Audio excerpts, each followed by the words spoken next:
ইমাম আবু হানিফা রাহমাতুল্লাহি আলাইহির মতো একজন ব্যক্তি এমন, যিনি এশার ওযু দিয়ে ফজরের নামাজ একদিন নয় দুদিন নয় দীর্ঘ 40 বছর তিনি আদায় করেছেন।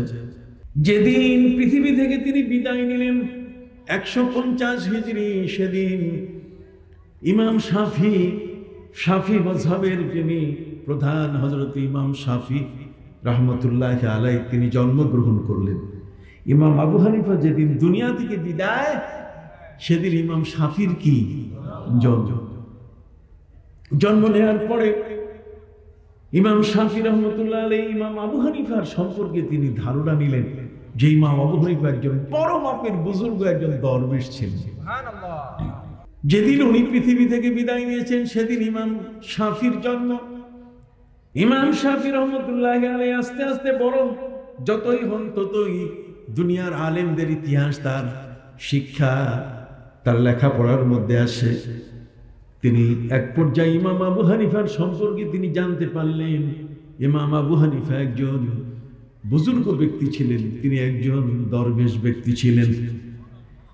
হযরত ইমাম শাফি রাহমাতুল্লাহি আলাইহি তিনি ছিলেন বিশাল একজন পণ্ডিত। তিনি হাদিসের একখানা বড় কিতাব লিখেছেন, যে কিতাবখানার নাম হলো কিতাবুল উম। কিতাবুল উম মানে সমস্ত কিতাবের জননী। একটা জননী নামক কিতাব তিনি লিখেছেন। তার মানে সব কিতাবের, সব হাদিসের মূলগুলো তার সেই কিতাবের মধ্যে আছে। সেই মানুষটি নিজের জ্ঞানে তিনি মহাপণ্ডিত। জোরে বলেন, জ্ঞান সাগরে ইমাম শাফি পিছিয়ে পড়া মানুষ ছিলেন না। জ্ঞান সাগরে হযরত ইমাম শাফি তিনি বড় মাপের একজন পণ্ডিত ছিলেন, বড় মাপের একজন হাদিস বিশারদ ছিলেন। সেই ইমাম শাফি রাহমাতুল্লাহি আলাইহি বড় হয়ে ইমাম আবু হানিফার জীবনী জানার পরে তার ইচ্ছা হলো আমি ইমাম আবু হানিফার কবর জিয়ারতে যাব।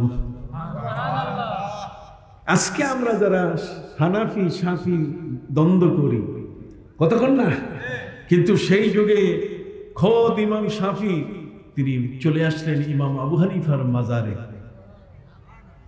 আপনি কি ওয়াজ শুনতেছেন?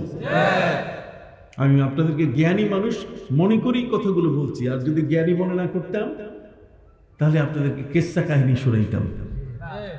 কথা বুঝতে পারছি? আমি আপনাদের সকলকে মনে করি যে আপনারা আল্লাহর মেহেরবানি, আপনাদের বুঝের ক্ষমতা আছে। এই জন্য আমি আমার ভাইদের খেদমতে আরজ করতে চাই, জগতের মধ্যে এই ধরনের মহাপণ্ডিত, বড় বড় পণ্ডিতদের মধ্যে হযরত ইমাম শাফি হলেন এমন বড় একজন পণ্ডিত। দুনিয়ার একদল মানুষ, এক অংশের মানুষ তার কাছে মাসলা মাসাইল জিজ্ঞাসা করে এবং তারা সেই অনুযায়ী আমল করে। এই ইমাম শাফি রাহমাতুল্লাহি আলাইহি তিনি ইমাম আবু হানিফার জীবনের সব প্রশংসা গীতি শুনে তিনি তার মাজারের পাশে, ইমাম আবু হানিফার কবরের পাশে চলে আসছে। এখন ইমাম আবু হানিফা তার মাযহাব আর ইমাম শাফি উনি যে হাদিসের উপর আমল করেন, কিছুটা কন্ট্রাডিকশন, কিছুটা দ্বন্দ্ব। যেমন ইমাম আবু হানিফার মাযহাব মতে কেউ যদি ইমামের পিছনে নামাজ পড়ে, ইমাম এবং মুক্তাদি কেউ ওয়ালা দাল্লিনের পরে আমিন জোরে বলবে না। আমিন বলতে হবে কি? আস্তে।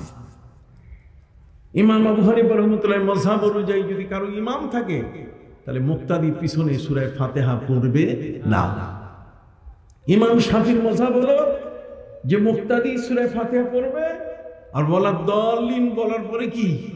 আমিন বলবে। আমাদের দেশে হাজী সাহেবানরা এরা যখন মক্কা মদিনায় গিয়ে নামাজ পড়ে ইমাম সাহেবের পিছনে, ওরা শাফি মাযহাবের, ওরা হাম্বলি মাযহাবের, এই জন্য ওরা আমিন জোরে বলে। আর আমাদের এখান থেকে জীবনে একবার গেছে আর আমিন শুনে মাথার মধ্যে এমন ভাবে সেটা ঢুকে যায় যে দেশে এসে আমিন শুরু করে। আসলে ওরা হচ্ছে কি? হাম্বলি মাযহাবের। সবাই বলেন ওরা কি? হাম্বলি। ইমাম শাফি রাহমাতুল্লাহি আলাইহি যার মাযহাব হলো ইমামের পিছনে সূরা ফাতিহা পড়তে হবে, নালে নামাজ হবে না।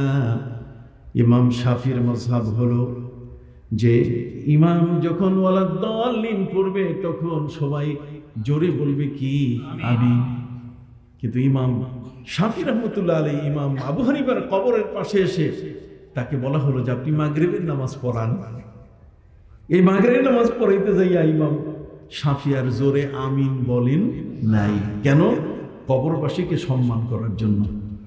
ইমাম আবু হানিফাকে সম্মান করতে তিনি ত্রুটি করেন নাই, বরং সেখানে তিনি তার মাযহাব অনুযায়ী গায়রিল মাগদুবি আলাইহিম ওয়ালাদ-দাল্লিন জোরে কি আমিন, অথচ ইমাম শাফি কি জোরে আমিন বলেন নাই। মুক্তাদি হয়েছে তাকে, কিন্তু সূরা ফাতিহা তিনি বলেন নাই। কবরবাসীকে তিনি কি করছেন? সম্মান করছেন। তাহলে কবরবাসীকে সম্মান করা যায় কিনা? আমি আপনাদের কাছে বলতে চাই, আজকের দর্জি বাড়ির মরহুম করিমউদ্দিন দরবেশ সাহেবের বাড়ির পাশে আমরা এসেছি। এটা আমাদের নতুন আশা নয়। ইমাম শাফি যিনি কিতাবুল উম লিখেছেন, বিরাট বড় মাপের কিতাব লিখেছেন, হাদিসের কিতাব, হাদিস বিশারদ, তিনি বলেন ইন্নী আতাবাররাকু বিকবরি নুমান, আমি ইমাম আবু হানিফার কবর থেকে আমি বরকত নিয়ে থাকি। সুবহানাল্লাহ। ইমাম শাফির দেশের বাড়ি হলো আরবে, হিজাজে। কোথায়? হিজাজ, আরবে। আর উনি কুফায় আসতেন ইমাম আবু হানিফার কবরের পাশে। কেন আসতেন? আসতেন এই কারণে, উনি মনে করতেন যে দোয়াটা আল্লাহর দরবারে কবুল হওয়া দরকার। ভাইরা আমার, যদি আপনার কোনো জীবনের এমন দোয়া থাকে যে দোয়াটি আপনি আল্লাহর কাছে পেশ করতে চান, আল্লাহর কাছে কোনো দোয়া যদি আপনি করতে চান, তাহলে সেই দোয়াটি করতে গেলে আপনি একজন অলি বান্দার মাজারের পাশে গিয়ে করেন, আপনি দেখবেন তাড়াতাড়ি সেই দোয়াটা কবুল হয়ে যাবে। ওই কবরের মধ্যে যিনি আছেন সেই বান্দাটি আল্লাহর একজন প্রিয় বান্দা। কথা বলো বন্ধুরা আমার, হযরত ইমাম শাফি রাহমাতুল্লাহি আলাইহির মতো ব্যক্তি, তিনি বলেন ইন্নী আতাবাররাকু, আমি বরকত নেই, মিন কবরে নোমান ইবনে সাবিত, ইমাম আবু হানিফার কবর থেকে। ইমাম আবু হানিফার নাম হলো নোমান। নাম কি? নোমান ইবনে সাবিত, তার বাপের নাম হলো সাবিত। আমি ইমাম আবু হানিফার কবরে গিয়ে বরকত অর্জন করি। আমি সেখানে যে দোয়াগুলো করি সে দোয়াগুলো সাথে সাথে কবুল হয়ে যায়। এই জন্য কবিতার ভাষায় বলেছেন, কদমো মে মুস্তাফা কে गर मेरा मज़ार होता, कदमों में मुस्तफ़ा के गर मेरा मज़ार होता, वो खाक पाक होती और मैं खाकसार होता। আমার জীবনে আর কোনো প্রয়োজন নাই, যদি প্রিয় নবীজির কদমের পাশে আমার কবর হতো। কথা বলেন, প্রিয় নবীজির কদমের পাশে যদি আমার কবর হয়, কদমোं में मुस्तफा के गर मेरा मज़ार होता, वो खाक पाक होती और मैं खाकसार होता। উনি মহাপবিত্র মাটি আর আমি নালায়েক, আমি অধম। কথা বুঝতে পারছেন? অতএব সম্মানিত সুধী, আজকের আমরা যেখানে এসেছি একজন মহান ওলির দরবারে, এই ওলির দরবারে আমরা দোয়া করব, আল্লাহ তাআলা যেন সেই ওলির উসিলায় আমাদের দোয়াটিকে কবুল করে নেন। আমিন। আপনি জানেন, আল্লাহর ওলি জানেন, জীবিত অবস্থায় আল্লাহ তাআলা যেমন তাদের ক্ষমতা দিয়েছেন, ইন্তেকালের পরে তাদের 6 গুণ তাসাররুফের ক্ষমতা বেড়ে যায়। সুবহানাল্লাহ।